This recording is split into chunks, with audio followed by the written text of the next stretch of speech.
Welcome to Sex and the Solo Girl. Join your host, her inner circle, and expert guests weekly for chats about dating, secure attachment, the solo lifestyle, doing relationships differently, and of course, sex. And here's your host, Janice Formicella. Hello, my dear listeners. Thank you for joining in for another episode of X-Files. I am flying solo today to talk about flying solo.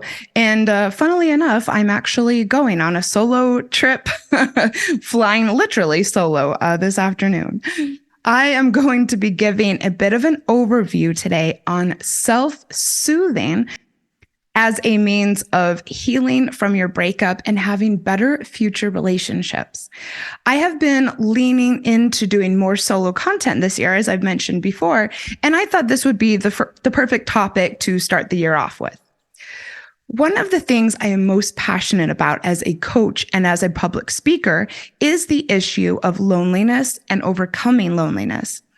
I had the beautiful opportunity to speak on many platforms last year on the topic, and it is something that I am continuing to study and develop. I know that we are all capable of overcoming loneliness on our own. Currently, I am focusing on self-soothing and its role in overcoming loneliness, coming out stronger after a breakup, and having happier future relationships.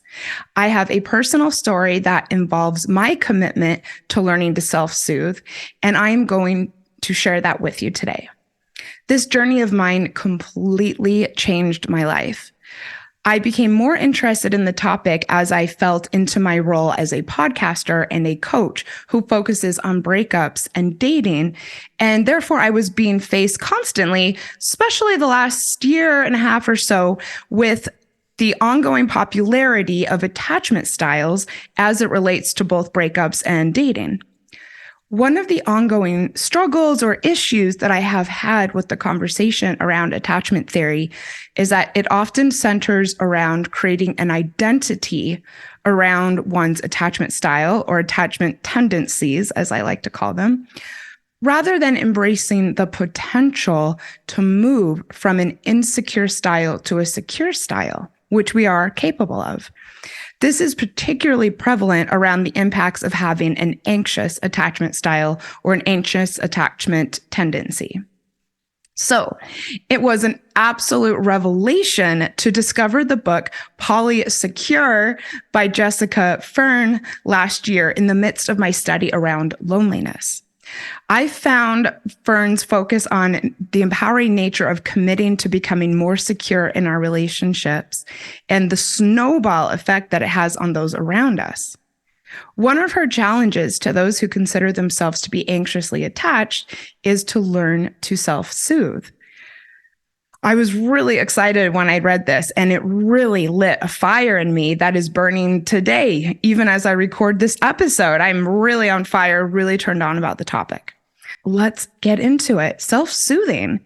What does it mean to self-soothe? What am I even talking about?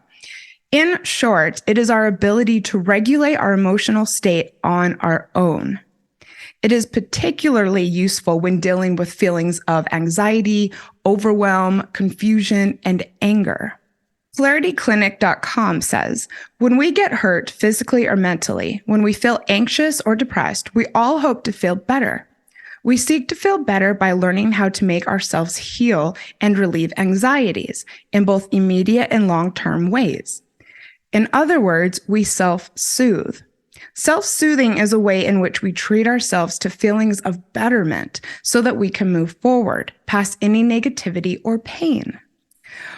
So while there are many benefits to having people in your life to rely on for support, self-soothing frees our relationships from the burden of feeling that this support is required.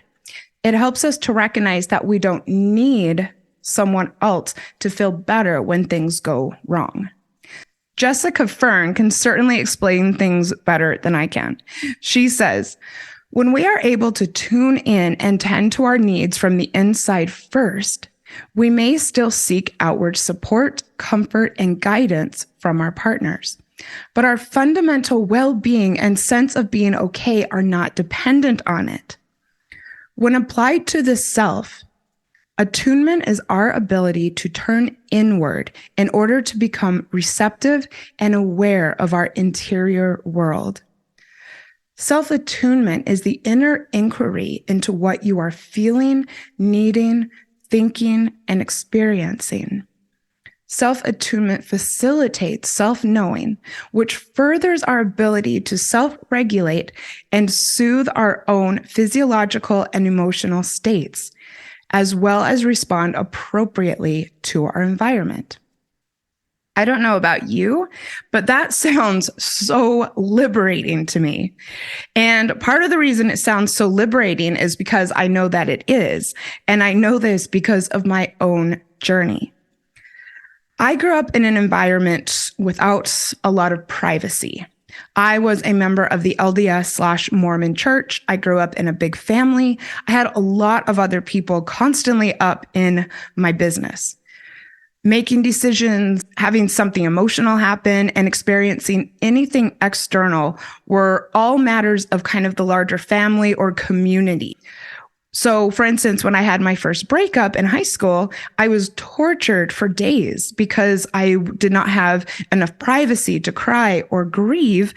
And this is because, having the relationship in the first place was something that I was forced to keep secret, because having romantic relationships as teenagers is something that the adults around you have a lot of input in, a lot of judgment. They might restrict you from doing it.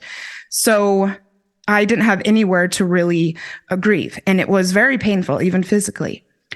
Another example, the first time that I made out with a boy in high school, my close friends told their parents, who then told my parents, who told other parents. And before I knew it, it was common knowledge to everyone around me that I had done this, which, could have been a special thing with much better memories than I have of it today for that reason. So partially because of this dynamic, I never really learned how to look after my own shit. I met the man who would become my ex-husband at a pretty young age, and very naturally started going to him for any and all moral or emotional support I felt I needed for the next 7 years.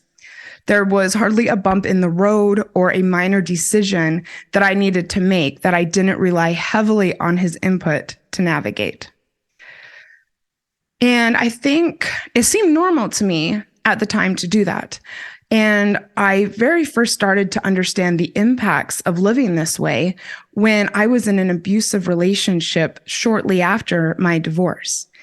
My partner at the time was an alcoholic, and living with him was utter chaos. I left and I went back so many times that I exhausted my support network. I remember calling a certain person in my life that I won't name here one day to talk about the most recent crisis, and completely having this person tell me off. They were sick of hearing about it. I ended the call and I just felt like I was trapped, just like trapped in the room, trapped in the relationship, trapped in the misery of it all because of the lack of external solutions that there were. After the relationship ended, I really had zero ability to look after myself, only because I had never learned how to do it at all. For the next 5 years of my life or so, I chased one thing after another that I thought would be the answer to the pain I was feeling inside.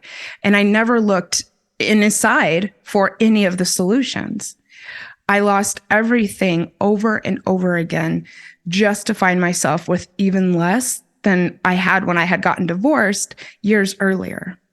So after quite a bit of soul searching, I came to the conclusion that one of the solutions to turning my life around once and for all was to learn to be more self-reliant, including emotionally self-reliant. There are a lot of things that happened after that point that led to where I am today. But the main point is that once I developed the skill to self-soothe, I have been happier and I have had better relationships. Why is this? It's because there are many benefits to learning to self-soothe. One reason I am so excited about the topic is that The many benefits tie directly to also overcoming loneliness and the loneliness that many of us feel after a breakup because we're missing our partner and we don't have that same person to go to for support. By definition, self-soothing leads to a loss of loneliness because it gives us the ability to look after our own emotional needs rather than having our satisfaction be based on sharing each moment with others. Another reason self-soothing has benefits is because it allows us to bounce back from negative experiences in life because it creates space for us to discover what it is we need and how to give it to ourselves. Self-soothing is a great way to manage anxiety because it teaches us solutions to feeling overwhelmed that are easy to access because it's right here inside. This was huge for me. I went through a period of intense emotional instability that included trips to the hospital, calling people at all hours of the night, self-medicating, and more. Self-attunement has allowed me to live a more relaxed life because I know how to find the answers right here inside. Self-attunement has allowed me to live in a more relaxed state because I know how to find the answers right here inside. It has served me really well. In fact, I had something extremely upsetting and very unexpected happen recently. I happened to be with a close friend at the time, and still, once I felt I was beginning to, kind of freak out about it, I knew that actually having a bit of time to myself was the answer, and it was. And I actually did end up talking with a close friend who has been on this show before, Christine Lalonde. And it was fun to chat with her on the phone while I was chilling by myself, but more so because we were able to dish and talk about what was going on without the burden of me wanting her to solve the problem or make me feel better, because I had already made myself feel better. Self-soothing can help with breakups because it teaches us to make decisions that will be most helpful overall. Self-soothing helps with breakups because it helps us maintain no contact as we learn to take care of our own healing rather than putting a Band-Aid on our pain through communicating with the source of it, aka our ex. So, I'm sure that sounds wonderful to a lot of you. And you might be wondering how to do it, especially if this is something that you feel you've struggled with, or if you do feel anxious. And if you do feel anxious inside of your relationships, you might think that it's impossible. And if that is how you are feeling and you would like to learn how to recover from your breakup with self-soothing or become more secure in your dating life, please hit me up because this is something I work with clients on. Learning how to self-soothe is a process and it does not happen quickly. Our inability to self-soothe comes from years and years of doing things differently, and it's often rooted in our childhood. And so the way that we respond to stress may feel like it's very much a part of us and how we just are. But please listen to my overall point. Most of the time, this is something we can learn. We can rise above our patterns. We can toss out old habits. We can start again. Some of the techniques I currently use for self-soothing are what I might consider advanced and are not things that I did in the beginning of my journey. It's a matter of baby steps. Some of the things I did early in my self-soothing journey included standing up and pacing around the apartment when I felt overwhelmed and before I acted on my overwhelm, closing my laptop when work or planning was becoming too much. I was first learning to do this when I was living in Australia after several years and saving up and planning a move back to America. I didn't have a job. I did not have a lot of savings. It was a very somewhat stressful, big thing to plan. And yes, often I did feel overwhelmed and I would just close my laptop, maybe walk around, go outside. Another thing that I did was listening to my breath and counting down from 10 when something stressful happened. I know that might seem a little cliched, but it actually really does work. Another thing I would do is I would stop and do the dishes.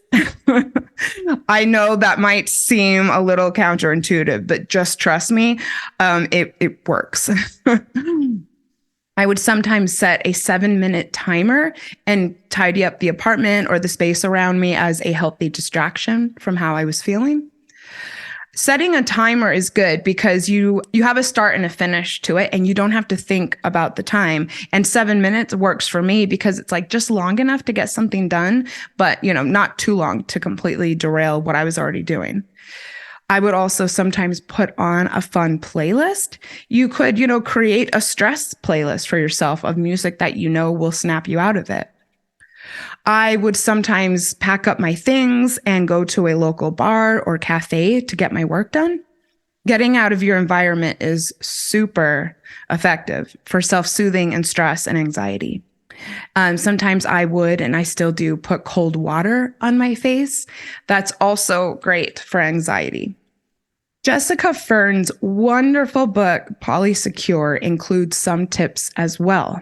Some of them include: take yourself on a date or pamper yourself with something that you genuinely enjoy. So take yourself on that sexy solo date night that I am always talking about. Listen to self-hypnosis tracks or positive affirmations that are aligned with what you want to feel about yourself. Another one of her tips: write yourself a love letter or make a list of all of the things you appreciate about yourself. Another one: start a gratitude practice and make sure to include yourself as the object of gratitude. And she has many more, but one last one I'll read. Let yourself laugh and seek out humor. Definitely check this book out if you are looking to have healthier relationships. I want to again emphasize that this is a work in the making. I know that especially when dealing with a breakup, that learning to self-soothe can feel impossible, and it can be a hard thing to commit to. So please don't think that I am full of shit if this doesn't happen overnight. And please give yourself tons of grace and patience as you develop this important skill. I really think that this could be a game changer for you. Do you have a story about self-soothing that you'd like to share with me? Please find me on Instagram at Janice Formicella or X-Files Podcast and let me know. All of the information is in the show notes. I may use what you share in a future episode of X-Files, and that is because I will be doing more content on this topic this year, and I would love to hear from you about how it has impacted your life for the better and how you set new habits and patterns in life. If you found this episode helpful, I would appreciate it if you left me a 5-star rating and review on Apple Podcasts and let me know. And this is so that I get to hear from you and also so that you help others find the show. I am sending you so much strength as you navigate this. And with that, I will see you next week. Nothing shatters your life like a breakup. And the feeling of a broken heart is real. I know that it seems impossible right now, but there is hope and there are ways to heal. I would love to work with you one-on-one to heal your broken heart and put your breakup behind you. My personalized coaching programs are designed to pinpoint what will be most effective in helping you to move forward and make this breakup a part of your past. I believe in you.